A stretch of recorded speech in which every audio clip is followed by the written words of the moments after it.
आज का हमारा लेक्चर कंटेंट राइटिंग के कोर्स का लास्ट लेक्चर है जिसमें मैं आपको प्लेजरिज्म और टूल्स के बारे में बताऊंगी कि कौन से इंपॉर्टेंट टूल्स हैं जिनको आपको यूज करना चाहिए। What is plagiarism? Plagiarism is the act of using someone else work, ideas और content without proper acknowledgement, presenting it as your own. It applies to written text, designs, images, music and other forms of intellectual property. अगर आपको याद हो तो मैंने आपके शुरू के कुछ लेक्चर्स में बताया था कि प्लेजरिज्म क्या होता है और प्लेजरिज्म किन किन किन टाइप्स का होता है। तो अगर आप किसी का वर्क कॉपी करते हैं यानी उसको क्रेडिट दिए बगैर उसी कंटेंट को यूज करते हैं, बेशक वो डिजाइन हो, वो रिटन कंटेंट हो, वो कोई इमेजेस हो, कोई म्यूजिक हो, किसी भी फॉर्म का कंटेंट अगर आप किसी का कॉपी करते हैं और उसे क्रेडिट दिए बगैर उसे अपना बना के प्रेजेंट करते हैं, उसमें कोई भी वैल्यू ऐड किए बगैर, उसमें कोई भी एडिशन किए बगैर, तो वो प्लेजरिज्म में आता है। आपने इस बात का ध्यान रखना है कि आप एक किसी भी कंटेंट में किसी टाइप का भी प्लेजरिज्म ना हो। आपने जो भी कि जिस भी टाइप का कंटेंट लिखना है वो आपने अपनी क्रिएटिविटी से यूनिक तरीके से अपना कंटेंट लिखना है, किसी का कॉपी नहीं करना। Why avoid plagiarism? Plagiarism avoid क्यों करना चाहिए? Ethical responsibility, it's a form of intellectual theft. यानी प्लेजरिज्म एक किस्म की चोरी में आता है कि आपने किसी का ज़ाहिर है आपने किसी का कंटेंट चोरी किया है तो ही उसे आपने यूज़ किया है ना, तो ये एक किस्म की चोरी में आता है। Legal consequences can lead to law suits और पेनल्टीज। अगर आपने किसी का कंटेंट कॉपी किया है तो इस पर लीगल एक्शंस भी लिए जा सकते हैं और ये आपको पेनल्टीज की तरफ भी लेके जाता है, लॉ सूट्स और पेनल्टीज भी हो सकती हैं।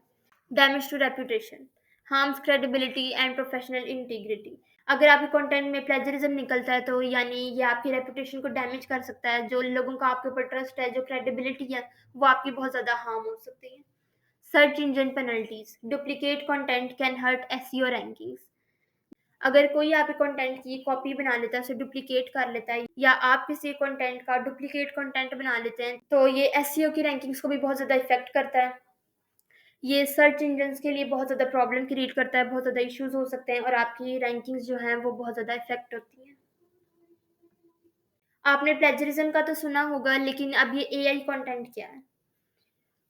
AI content refers to text, images, videos, or other media created using artificial intelligence tools and algorithms.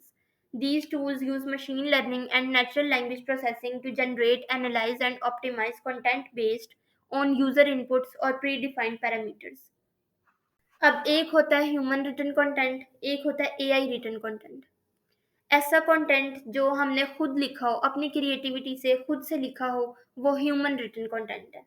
जो लेकिन ऐसा कंटेंट जो किसी मशीन ने लिखा हो, किसी एआई टूल से जनरेट किया गया हो और ह्यूमन ने ना लिखा हो, वो एआई कंटेंट में आता है। अब एआई कंटेंट डिफरेंट टाइप्स का हो सकता है। अब एआई कंटेंट में भी इमेजेस, वीडियोस, टेक्स्ट सब कुछ आ सकता है। एआई कंटेंट लिखने के लिए कुछ टूल्स यूज किए जाते हैं, जैसे फॉर एग्जांपल चैट जीपीटी है या इस टाइप के और टूल्स हैं जो हमें एआई कंटेंट लिख के देते हैं। अब एआई कंटेंट लिखने के लिए टूल्स मशीन लर्निंग का यूज करते हैं और नेचुरल लैंग्वेज प्रोसेसिंग भी करते हैं, जिसकी वजह से वो वैसा कंटेंट जनरेट करके देते हैं जैसी यूजर ने डिमांड की है, यूजर ने जैसी उसको इंस्ट्रक्शंस दी हैं, उसके मुताबिक वो मशीन लर्निंग से वो कंटेंट जनरेट करके आपको दे देते हैं। और ये ह्यूमन रिटन कंटेंट नहीं होता, ये एआई से लिखा गया यानी ये मशीन से लिखा गया कंटेंट है। आई होप कि आपको इसकी समझ आई हो कि एआई कंटेंट क्या है। Types of AI content: text content, blog post, article, social media captions, product descriptions. यानी टेक्स्ट कंटेंट में blog, article, social media captions, descriptions सब टाइप का कंटेंट आ सकता है। Visual content: AI generated graphics, infographics, logos and designs. यानी AI से machine से generate की हुई फोटोज, लोगोज, डिजाइंस किसी टाइप के, कोई ग्राफिक्स किसी टाइप के, ये सब चीजें विजुअल कंटेंट में आएंगी। Audio content: voice overs, podcast और म्यूजिक कंपोज्ड बाय एआई। आपने बहुत सी जगह ऐसी वीडियोस देखी होंगी, ऐसे चैनल्स देखे होंगे जिसके अंदर जो वॉइस ओवर है वो खुद से नहीं किया होता, वो भी एआई से करवाया होता है। यानी एआई आपको म्यूजिक भी जनरेट करके दे सकता है, आपको वॉइस ओवर भी करके दे सकता है, पॉडकास्ट भी करके दे सकता है। तो वॉइस ओवर, पॉडकास्ट, म्यूजिक जो जनरेट किए जाते हैं, एआई से कंपोज किए जाते हैं, वो एआई ऑडियो कंटेंट में आएगा। Video content, AI created animations, videos, summaries और एडिट्स। ऐसे एडिट्स, समरीज, वीडियोस, एनिमेशंस, चाहे वो छोटी हो चाहे लॉन्ग वीडियो हो, जो एआई से जनरेट की हो, एआई से बनाई हो, वो एआई वीडियो कंटेंट में आएंगी। इम्पॉर्टेंट टूल्स, जब आप कंटेंट राइटिंग करते हैं तो बहुत से आपको टूल्स का यूज करना पड़ता है ताकि आपका जो कंटेंट है वो उसकी क्वालिटी हाई रहे, वो ग्रामर स्पेलिंग के लिहाज से ठीक रहे, उसमें जो प्लेजरिज्म है वो किसी टाइप का ना हो, वो एआई कंटेंट ना हो। तो इसमें कुछ टूल्स हैं जिनका हम यूज करते हैं और वो बहुत ज़्यादा हेल्पफुल हैं हमारे लिए। तो उन टूल्स को आप डिस्कस करते हैं। For writing and grammar check, अब कुछ लोगों को इंग्लिश इतनी उनकी परफेक्ट नहीं है, तो उन्हें लिखने के इश्यूज आते हैं, लेकिन वो चाहते हैं कि हम एक कंटेंट राइटर बने। तो वो ग्रामरली एक टूल है, उसका यूज कर सकते हैं।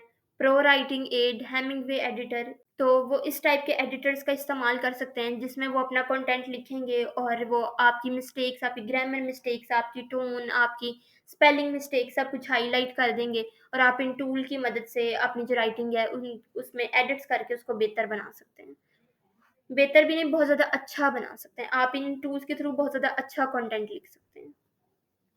फॉर प्लेजरिज्म डिटेक्शन, अब आपके कंटेंट में प्लेजरिज्म है या नहीं है, वो किसी टाइप की वो इंटरनेट पे किसी के कंटेंट से मैच कर रहा है या नहीं, इसे चेक करने के लिए डुप्ली चेकर, ग्रामरली प्रीमियम, कॉपीस्केप, ये 3 टूल्स का आप यूज़ कर सकते हैं। इसके अलावा कुछ पेड टूल्स भी हैं, कुछ फ्री टूल्स भी हैं, इनके भी पेड वर्जन्स हैं।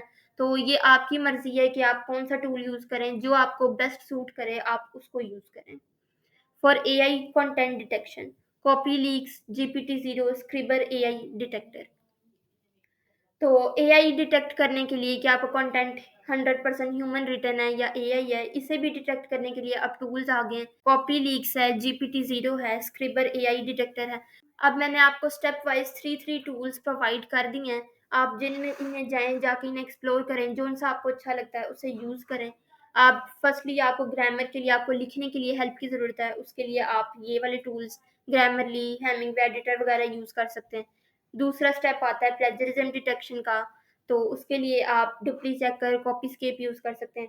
थर्ड है कि एआई कंटेंट डिटेक्शन है, उसके लिए आप कॉपी लीक्स, GPT-0 ऐसे टूल से बहुत ज़्यादा आपको फ़ायदा होगा और आप एक अच्छा high quality content, human written content, zero plagiarism के साथ आप लिख सकते हैं। अब मैं आपको दिखाती हूँ इन टूल्स को यूज़ करके कि इन्हें यूज़ किस तरीके से करना है। सबसे पहले हम आगे हैं ग्रामरली टूल के ऊपर, जो कि हमारी ग्रामर, हमारी स्पेलिंग मिस्टेक्स को ठीक करेगा और हमें बताएगा हमारी टोन कैसी है, एंगेजमेंट हमारे कंटेंट की कैसी है। तो ये टूल आपके लिए बहुत ज़्यादा हेल्पफुल होने वाला है। आप किसी भी टॉपिक के बारे में रिसर्च करें, उसको अच्छे से उसकी इन्फॉर्मेशन को एनालाइज़ करें, अपनी क्रिएटिविटी से अपने कंटेंट को लिखें और इसमें ये आपकी बहुत ज़्यादा हेल्प करेगा कि आपकी ग्रामर मिस्टेक्स को ठीक करेगा। यहाँ पे आप देख सकते हैं कि इन्होंने ग्रामर की, इन्होंने स्पेलिंग की, सब मिस्टेक्स हाइलाइट की हुई हैं, अंडरलाइन की हुई हैं, तो आप इसकी हेल्प से अपनी इन मिस्टेक्स को ठीक कर सकते हैं। और यहाँ से आप अपने जो कंटेंट है उसकी परफॉर्मेंस भी चेक कर सकते हैं कि आपके कंटेंट का स्कोर कितना है, आपकी वर्ड काउंट कितनी है, आपकी रीडेबिलिटी कितनी है, आपकी सेंटेंसेस की लेंथ कितनी है, रेयर वर्ड्स बीच में कितने हैं। यहाँ से आप इसकी रिपोर्ट को डाउनलोड भी कर सकते हैं। इसके अलावा उन्होंने यहाँ पे एक और ऑप्शन दी हुई है, हाइड असिस्टेंट। इसमें आप असिस्टेंट की हेल्प ले सकते हैं ताकि वो आपको सजेशंस दे और आपकी जो मिस्टेक्स हैं उनको ठीक कर दे। इसके अलावा जनरेटिव एआई, इसमें आप एआई से भी अपने कंटेंट को इम्प्रूव कर सकते हैं एआई की हेल्प से। उसके बाद यहाँ पे plagiarism and AI text checker, यहाँ से भी आप अगर इसका प्रो वर्जन लें, इसको अपग्रेड कर लें, तो आप इस यहाँ यहीं से आप प्लेजरिज्म और एआई कंटेंट को भी चेक कर सकते हैं। उसके अलावा हम दूसरे टूल पर आ जाते हैं, इसमें है प्लेजरिज्म चेकर कि आपने प्लेजरिज्म कैसे चेक करना है। इसमें आप यहाँ पे आके अपने कंटेंट को पेस्ट कर सकते हैं। उसके अलावा आप यहाँ से चूज़ फाइल से अपने पीसी से भी अपना जो कंटेंट है उसे ले सकते हैं। ड्राइव से भी आप यहाँ पे कंटेंट अपलोड कर सकते हैं। उसके बाद आप इसको चेक प्लेजरिज्म पे करके ग्रामर भी इसकी चेक कर सकते हैं, उसका प्लेजरिज्म भी चेक कर सकते हैं। अब मेरे पास अब एक 5 टू 6 लाइन्स का एक शॉर्ट कंटेंट है, तो हम इसको चेक करके देखते हैं।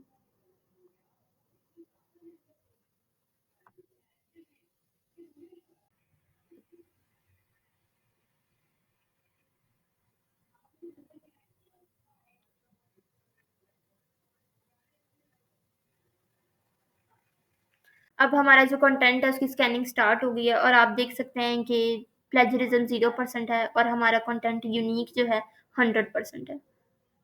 उसके अलावा अगर आपका प्लेजरिज्म निकल आता है तो ये टूल आपको हाईलाइट करके देता है लाइन्स, वर्ड्स के आपका कहाँ पे प्लेजरिज्म आ रहा है और आप उसे जाके एडिट कर सकते हैं। अब हम इसी कंटेंट को चेक करते हैं कि ये एआई जनरेटेड तो नहीं है। अब हम आगे हैं अपने थर्ड टूल के ऊपर जिसमें आप एआई डिटेक्टर भी यहीं से यूज़ कर सकते हैं। अब ये देखिए मैंने यहाँ पे एक कंटेंट पेस्ट किया जो कि एआई से राइट करवाया गया है। तो इसने इस टूल ने डिटेक्ट कर लिया है कि ये एआई कंटेंट है। इस तरीके से आपको ये पता चल जाता है कि आपका कंटेंट कितने परसेंट ह्यूमन रिटन है। अब मैंने आपको टूल्स भी यूज़ करके दिखा दिए कि किस तरीके से इन टूल्स को यूज़ कर सकते हैं।